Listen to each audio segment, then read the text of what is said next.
Welcome to the new season of the Live Your Spa Life show. The Spa in Spa Life stands for Seek Power Always, that divine power within you to do what you're here to do. The theme for this season is intentional living. Amazing people like you share ways to live by design and with purpose to ensure that this short ride of life occurs with choice, physically, financially, spiritually, and in your relationships to create a world-class life. In these times of uncertainty, it's time for you to move past the distractions and start trusting yourself more through your God-giving knowingness. No one truly knows better what's best for you than you. In this season, you'll have plenty of examples of people choosing their best life and creating a positive impact through intentional living. Thank you for sharing your precious time with us and being part of the Live Your Spa Life conversation.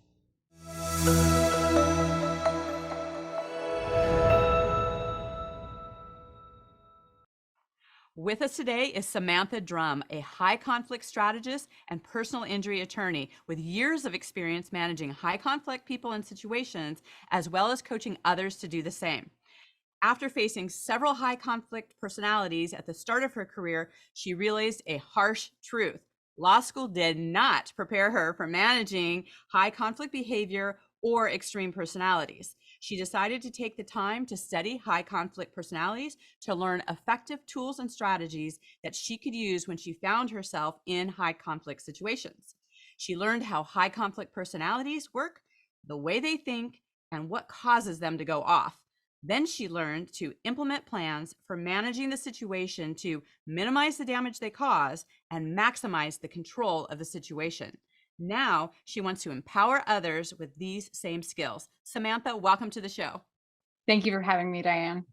I love this. I think there needs to be more of this training all over the universe. I think that we would all do a little bit better with this. I know as when I was a police officer, there's so much things where it's like, how do you respond versus react and how you show up with people? And there's just a lot to disseminate in those high conflict situations. So let's just start with, what is a high conflict personality? Yeah, so basically, a high conflict personality is a person who engages in patterns of thinking and behavior that escalate situations rather than de-escalate. And typically speaking, their kind of goal is to keep conflict going.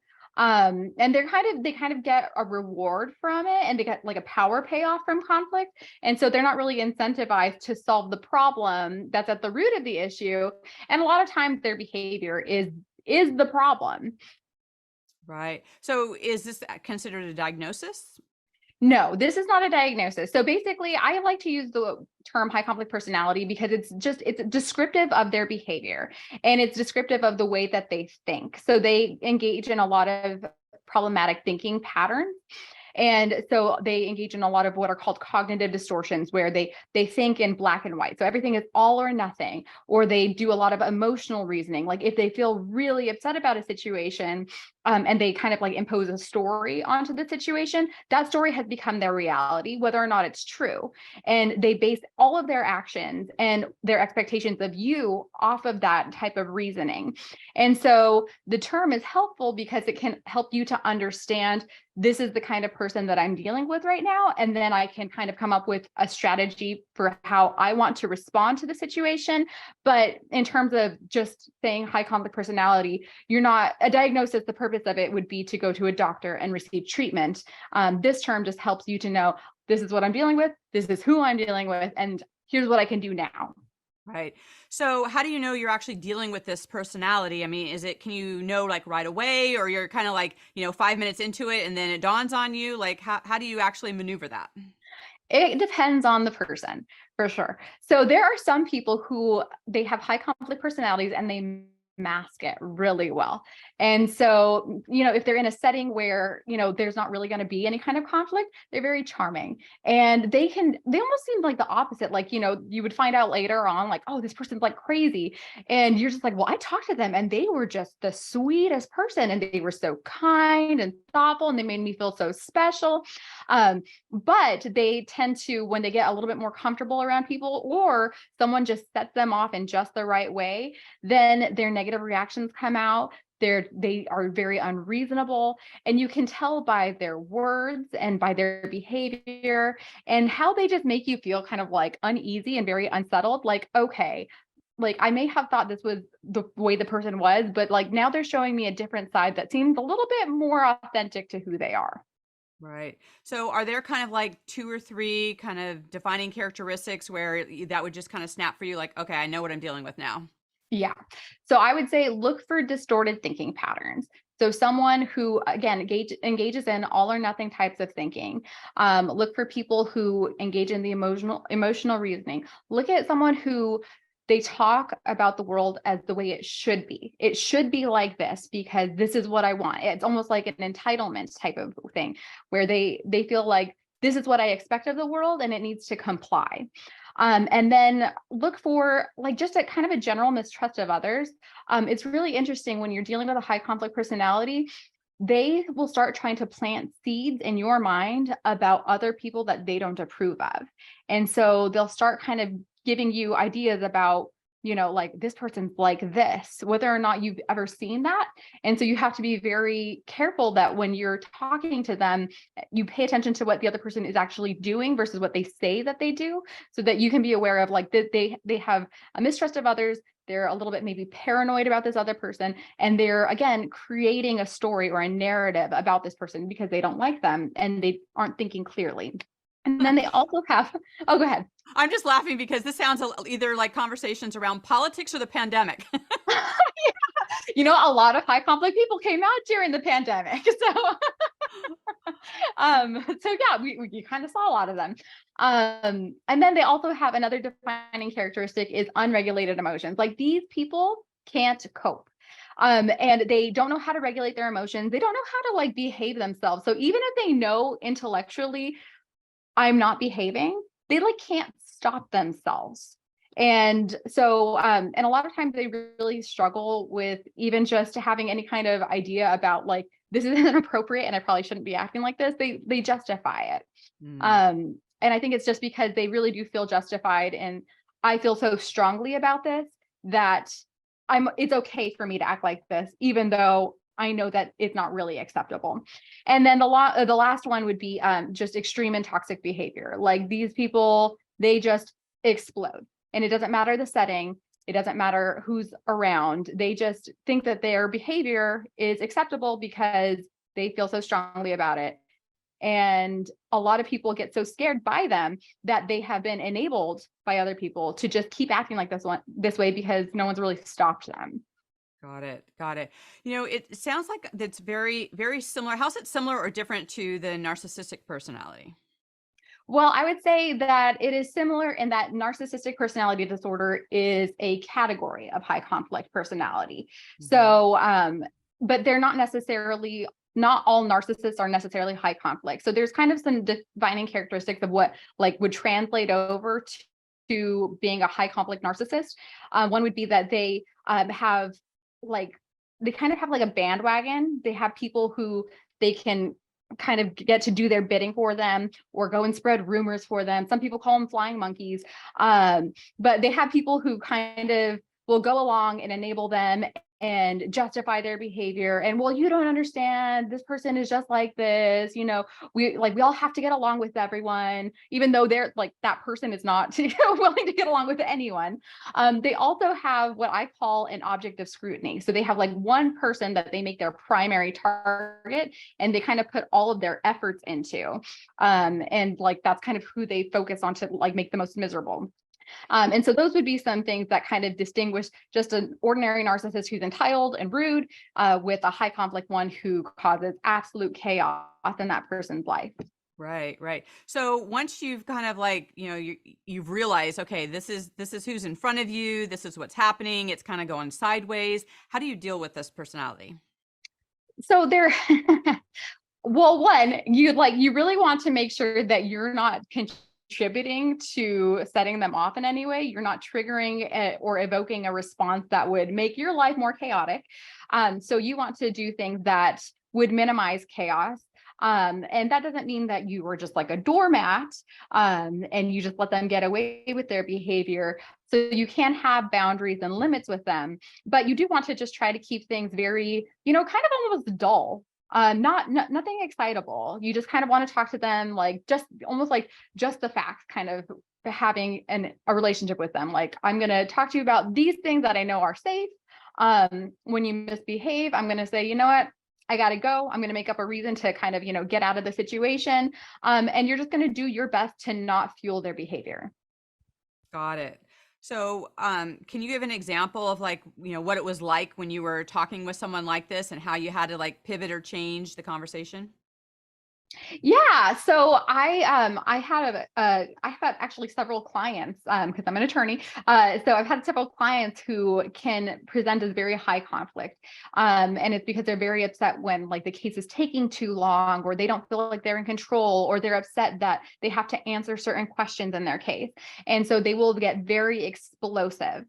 And so in situations where I have to deal with them, what I usually do is I like to kind of empathize and say, like, look, I understand where you're coming from. I agree that this is taking a long time. Here's what I can do. And then I also just respect, like, you're entitled to feel this way, but, there are going to be some boundaries too. I'm not going to allow you to scream at me on the phone. So if we need to talk about this later on, then we can reschedule this phone conference. I do get where you're coming from. Here's what I'm going to do moving forward. So I can do this, and I can do this, and I can do this. What you're asking me to do over here, that's just not a possibility. I am limited by these things. And so I hope you understand. And then I just make it short, sweet, to the point, and I don't really give them a lot of ammo to come back at me with. Got it. So, a lot of times we talk about here on the show about things that have disempowered us versus us being able to step into our power. And I know you've shared with me that you've actually had bosses who are high conflict bosses, and that they have some tools that can actually be very manipulative. Can you kind of share a little bit about what your experiences are, and how you kind of maneuvered through some of that landmine? Yeah. So one of my bosses that I had, was a woman who she was very chaotic in her life overall. Like, basically she had like a lot of family issues going on. And so anytime she would come into the office and talk about her daughter, her teenage daughter, like, we knew it was going to be a bad day. So you just kind of wanted to stay out of her line of sight. But every now and then she would narrow in on you. And she would say a lot of very manipulative things to make you do, what she wanted from you. So she would say, you have it so good here. She would say things like, oh, the way that I'm treating you right now, it's not even that bad. It used to be way worse. I used to throw things at people. Like, you don't know how much better it is now.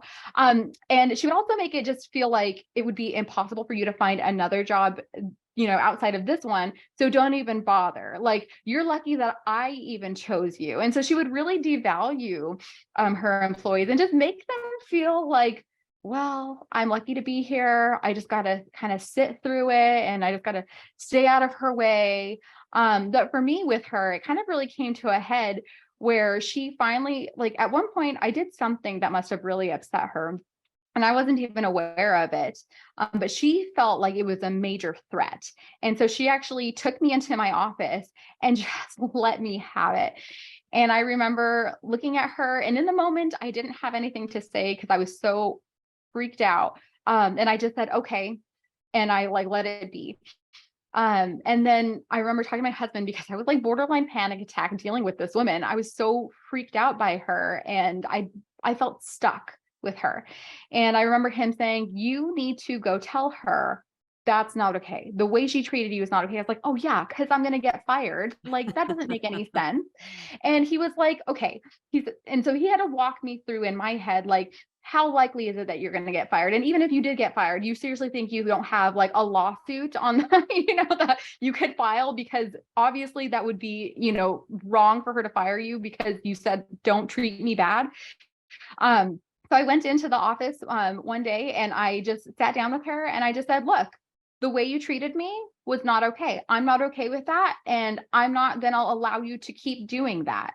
And I kind of just laid it out for her. And I said, I don't like how you're mean to me. I don't like how you treat me. I don't like the way that you behave towards me. And from here on out, I'm not going to accept it anymore. And she was so freaked out because I don't think anyone had ever told her, like, oh, like, you're not going to accept this. And I remember her saying, well, is this some sort of ultimatum? Like, she was trying to really make me be like, yes, and start a fight. And I said, no, this is not an ultimatum. This is me saying you need to treat me better. And I'm not going to allow you to do anything other than that anymore. And then from there, I just minimized my contact with her until I could find a new job. But I think that a lot of people feel with high conflict people like they're stuck in the situation, and they do feel very disempowered because they're like, how am I going to get out of this? And so they feel like I have no choice. I'm just going to have to deal with it. And I don't think that's true. Even if there is some kind of consequence, it's like there's a consequence if you do something about it, and then there's the consequence if you don't. And both of them involve a huge level of discomfort. And so you kind of just have to choose, which discomfort am I going to settle for? Right. Well, and also, that was like a pattern interrupt as well, because somebody who just kind of goes off and doesn't have anybody that calls them on it, that is a pattern interrupt. And so, I'm sure that at some point, in the moment, was she able to accept it, or was she more defensive about it? Like, how was she, like, in the actual moment of the conversation? So while I was telling her, I don't like how you're being mean to me, she was very, like, you could just tell her walls were up. She, like, I don't even know if she heard anything that I said. Yeah, defensive. Yeah, she was very defensive. Something definitely got through because after the conversation, she kind of avoided me like the plague. Like, we were both avoiding each other. Like, we don't want to be around each other. But that was very interesting because her primary way of behaving was pure aggression. And so if she didn't like someone, she was just very aggressive with them. So I think in the moment she was super defensive, but later on she just felt like, I don't know what to do here because I've never been in this situation before. And so then she just kind of went to, I don't want to bother with you because this is just too weird. Right. Well, and I think one of the things that people don't realize is that basically this is a form of a bully, right? And a lot of times when you confront them, they're actually very cowardly, right? They're just used to doing it as a defensive mechanism. A lot of times, like you said, there's things going on at home. There's other things that they're now taking it out on the world. And, in some ways, although we all have to be, responsible for our actions, sometimes people aren't aware of their actions until somebody actually points it out to them because they've been doing it so long. This has become ingrained and it's been a habit of what they've been up to. So it's up to people to kind of put up the mirror and show them, hey, this is my boundary. This is what's happening. Are you aware that this is the impact that you're having on people around you? And then it's up to them to be able to, make those changes, or, like you said, you can look at, either moving to another job, limiting your time with somebody, really being conscious of the way you're having conversations with someone so that you can just kind of minimize the blowback that you may be having from some of these people. Right. Yeah. So have you been in any of these situations where you've been fearful of the person and you've, like, what have you done in those kind of situations where maybe you feel scared for your safety? So I have only ever been in, I would say, one situation with a high conflict personality where I was legitimately frightened by them. And I really did feel fear for my safety. And it was with a coworker at a different law firm. And he got upset with me because and he was kind of more on the narcissistic traits kind of thing. And he got upset with me because I put my foot down with him and I said that I wasn't going to be doing his work for him anymore because I wasn't getting paid to do his work, even though he would pawn it off on me. And he got very upset. And I remember he threatened my job. And he literally sat me down in my office, closed the door when my boss wasn't there. And he said, "You like your job, Sam, right? You like being here?" And I was shocked beyond belief. I couldn't believe the way he behaved. And then he started doing things like, um, when I started pushing back and I was like, what is your point? Like, what are you getting at? And then he started to, kind of make me feel uneasy in the sense that he was saying like, oh, we have very different ways of communicating. And so Gaslighting. yeah, he was gaslighting me. And I was like, no, I think I get your communication loud and clear. Like, I think I know what's going on here. And when I kept holding firm with my boundary and I kept saying, no, like I'm not going to be persuaded here that I'm completely in the wrong. Like, no, I'm still not going to do your job for you. Stop handing it off to me. And he actually so I was sitting down and he actually made himself tall and he like looked over at me and kind of was over my desk. And I remember feeling terrified, like I am not safe. And I just stayed very quiet and I waited for him to finish. I waited for him to leave the room. And then I went to a coworker's room, office, and I reported what happened immediately because I wanted someone else to know this just happened to me. Someone needs to be on notice. Yep. And so then I said, I'm not going to stay in this office for the rest of the day. Like he has proven not to be a safe person. And so I left and then I called my boss and I reported to him what happened. And so he was on notice. And then after that, I came up with a plan so that I could work from home and still get my stuff done. But I didn't have to have regular interactions with him. Because I was like, I'm not going to work with someone where I'm going to feel so uneasy walking to my car, feeling uneasy when he walks past me in the hallway. He was literally like walking around stomping his feet as I went into my co-worker's office to report what happened.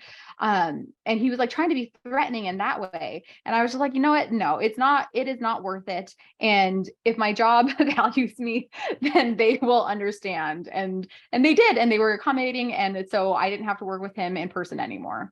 Yeah, wow. So, a lot of times, fear does come up in different situations. What are some of the tools that you use to kind of help yourself move through fear?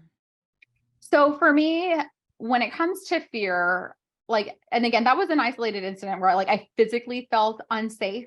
But I would say that with a lot of high conflict personalities, you still feel fear, whether or not you think they're actually physically a threat to you. And so there are a couple of things that I do to manage my fear. One is I do breathing exercises. So I do like a long inhale and then like an even longer exhale. So like 3 seconds in, that fills my belly, and 7 seconds out or longer. And that helps just to regulate your nervous system. And that has been super effective for me in terms of helping my body to physically stop feeling so uneasy.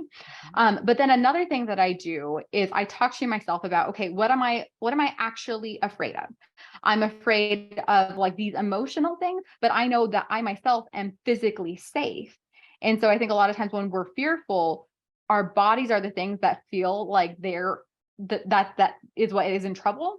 And so when you're able to remind yourself, I am physically safe, I am physically in a safe environment, and nothing bad is actually going to happen, nothing imminent is going to happen, that can really help you to start reframing your mind so that you can talk through, okay, what I'm actually scared of are all these emotional things that I don't even know if they're true or not. And so then I can start working through, well, what is true and what isn't true? And other things that are true, what can I do about it? And other things that aren't true, I can just disregard them because they're not true.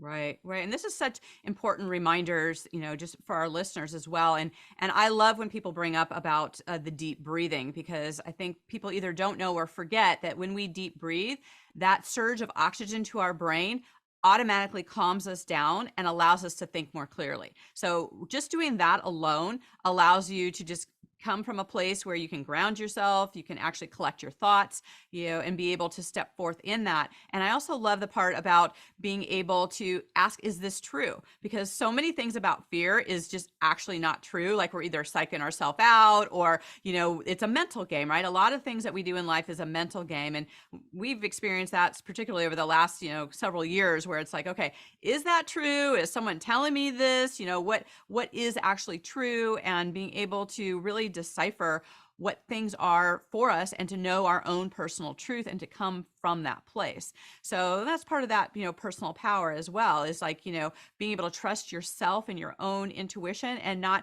go through things where people are bullying you or gaslighting you or trying to tell you things that are better for you than for yourself. And so this conversation is a lot about being able to have that discernment, to really be able to have the tools, and kudos to you for really building that toolbox for you to be able to address things and recognize them and to minimize them as they come up. So I so appreciate that aspect of it. So one of the things that I love to ask, because we get to control our environment, we get to create an environment that's good for us. And so one of the things I like to ask is that we live life different in our bedroom, our kitchen, or our office. So what is your favorite room in your home and why?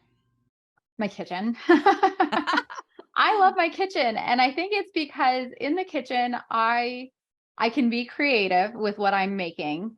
I love that I love being able to feed my family. So I cook like 5 times a week.